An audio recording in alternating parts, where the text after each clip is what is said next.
વડાપ્રધાન નરેન્દ્રભાઈ મોદીની પ્રેરણાથી હાથ ધરાઈ રહેલા સાબરમતી આશ્રમ રીડેવલપમેન્ટ પ્રોજેક્ટની કામગીરીનું મુખ્યમંત્રી ભૂપેન્દ્ર પટેલે પ્રત્યક્ષ સ્થળ નિરીક્ષણ કર્યું.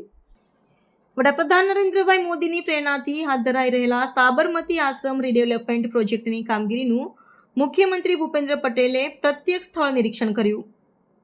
મુખ્યમંત્રી ભૂપેન્દ્ર પટેલે વડાપ્રધાન નરેન્દ્રભાઈ મોદીની પ્રેરણા અને માર્ગદર્શનથી હાથ ધરાઈ રહેલા મહાત્મા ગાંધી સાબરમતી આશ્રમ પુનઃનિર્માણ પ્રોજેક્ટની કામગીરીની સમીક્ષા કરી હતી અને સ્થળ નિરીક્ષણ કર્યું હતું.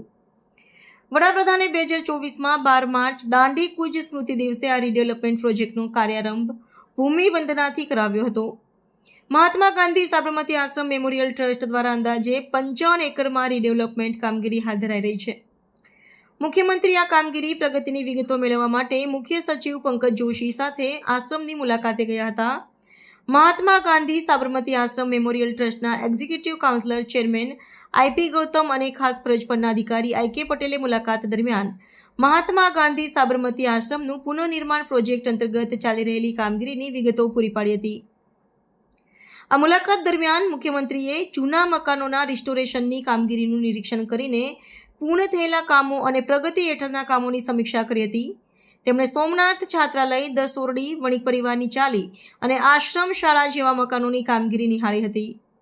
પ્રોજેક્ટમાં ચાલતા ઇન્ફ્રાસ્ટ્રક્ચર કામો, મુલાકાતીઓ માટેના આંતરિક રસ્તા, ડ્રેનેજ, પીવાના પાણીની વ્યવસ્થા સહિતની કામગીરીની સમીક્ષા મુખ્યમંત્રીએ કરી હતી.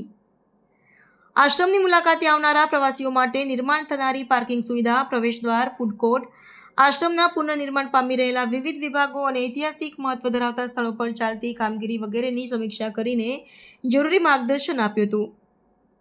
ઉલ્લેખનીય છે કે આ સ્મારક ભાવિ પેઢીઓ માટે પ્રેરણારૂપ બનશે અને ગાંધીજીના વિચારોની અસરકારકતા વધારશે.